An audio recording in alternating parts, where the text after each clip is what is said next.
우리는 공간의 존재를 인식합니다. 그러나 만약 존재가 없다면 공간의 존재를 인식할 수 없을 것입니다. 따라서 공간도 시간과 마찬가지로 존재에 의해서 인식되고 있음을 알 수 있습니다. 존재가 아닌 것은 있다고 할 수도 없고 없다고 할 수도 없습니다. 왜냐하면 있다는 것은 존재가 있다는 것을 의미하고 없다는 것은 존재가 없다는 것을 의미하는데, 존재 자체가 없다면 있다는 말이나 없다는 말은 무의미하기 때문입니다.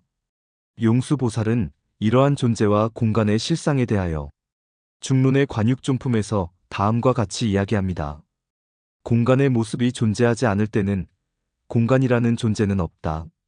만약 공간이라는 존재가 먼저 존재한다고 한다면 공간은 모습이 없는 것이 된다.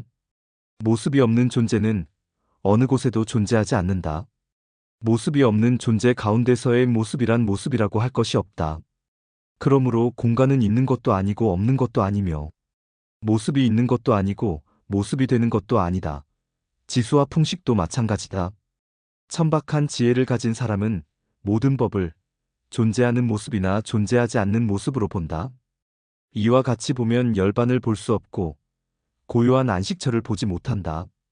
우리의 생각에 의하면 모든 존재는 시간과 공간 속에 있습니다. 바꾸어 말하면 모든 존재는 일정한 공간을 점유하고서 일정한 시간 동안 존재합니다. 이렇게 생각하기 때문에 우리는 시간과 공간 속에 어떤 존재가 있다고 이야기하고 없다고 이야기합니다. 용수보살은 이러한 우리의 생각이 천박한 것임을 이야기하고 있습니다. 그리고 이런 생각을 가지고는 생사의 괴로움이 사라진 열반이라고 하는 고요한 안식처를 결코 찾을 수 없다고 이야기하고 있습니다.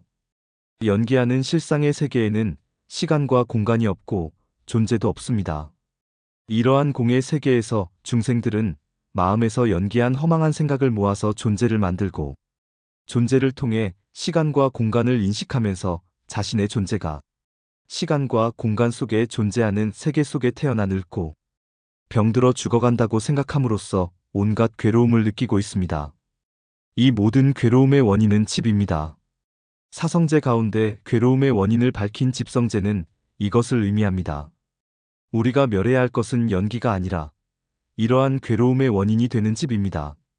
그리고 집을 멸하기 위해서는 집의 원인이 되는 탐욕을 없애야 합니다. 부처님께서 우리에게 탐욕을 없애라고 강조하시는 까닭이 여기에 있습니다.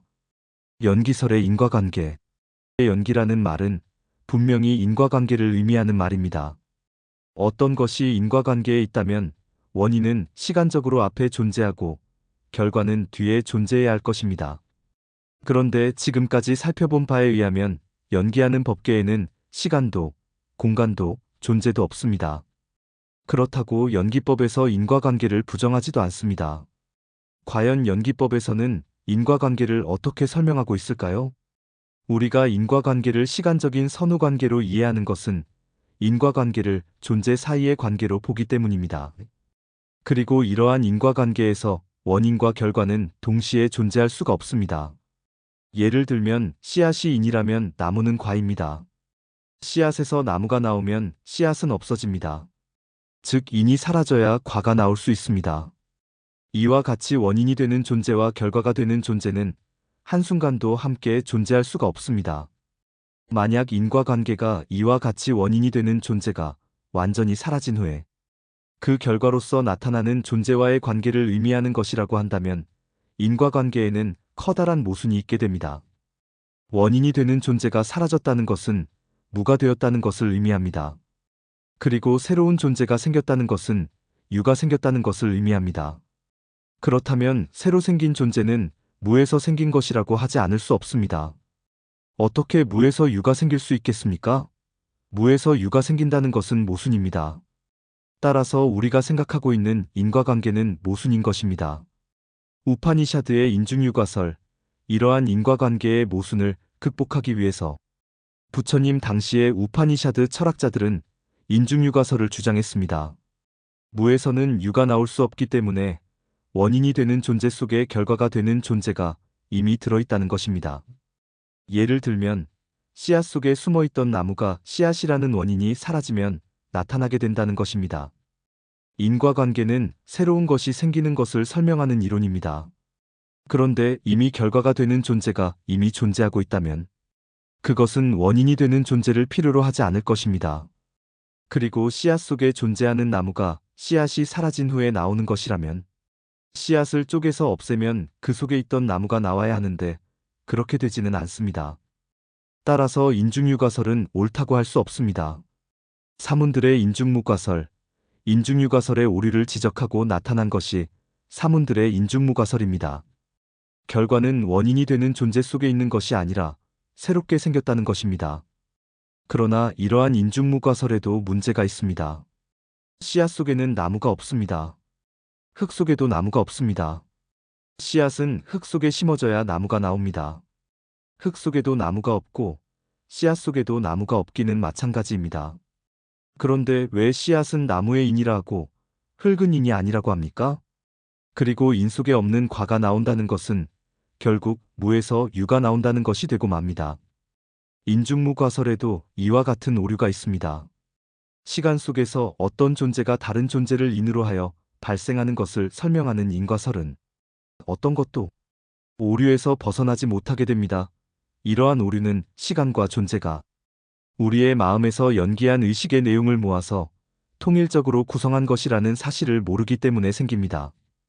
불교는 모든 것은 우리의 마음이 근본이 된다는 일체유심조의 사상입니다. 불교의 연기설은 마음을 바탕으로 인과관계를 설명하는 이론입니다. 연기설의 입장에서 인과의 문제를 살펴봅시다. 우유로 요구르트를 만듭니다. 그래서 우리는 우유는 인이고 요구르트는 과라고 이야기합니다. 우리는 우유와 요구르트가 외부에 실제하면서 인과관계를 맺고 있다고 생각합니다. 그러나 우유와 요구르트는 인과관계에 있지 않습니다. 우리가 이들을 인과관계에 있다고 생각하는 것은 이들을 동일성을 지니고 있는 존재로 인식하기 때문입니다. 우리는 우유가 소의 젖에서 나와서 다른 존재로 변하기 전까지는 동일한 모습으로 존재하고 있다고 생각합니다. 그러나 우유는 한순간도 동일한 모습을 유지하지 못합니다. 우유는 세상에 나오는 순간부터 주변의 조건, 즉 연에 의해서 변하기 시작합니다. 그 변화가 우리의 눈에는 보이지 않지만 갓 짠 우유와 시간이 지난 우유는 신선도도 다르고 맛도 다릅니다. 우유는 이렇게 일정한 시간 동안 동일성을 유지하고 있는 존재가 아니라 주변의 조건에 의해 부단히 변화하는 무상한 법입니다. 이렇게 무상한 우유라는 법은 우유의 상태를 유지할 수 있는 상태가 사라지고 요구르트의 상태로 될 조건이 나타나면 요구르트라는 법이 됩니다. 우리는 존재와 법의 차이를 분명하게 구별할 줄 알아야 합니다. 법의 의미에 대해서는 다음에 상세하게 살펴보기로 하고 여기에서 간단히 말씀드린다면 법은 주변의 조건에 의지하여 주변의 조건과 함께 나타나는, 다시 말해서 연기하는 것을 의미합니다. 존재는 이러한 법의 실상을 모르는 중생들이 무상한 법을, 동일성을 유지하고 있는 것으로 잘못 인식한 것입니다. 우유나 요구르트와 같은 것은 모두 존재가 아니라 법입니다. 그리고 이 세상의 모든 것은 동일성을 지닌 존재의 상태에서 인과관계를 맺고 있는 것이 아니라 주변의 조건에 의해 무상하게 변화하는 법의 상태에서 인과관계를 맺고 있습니다. 연기법은 이러한 법의 인과관계를 설명하는 이론입니다.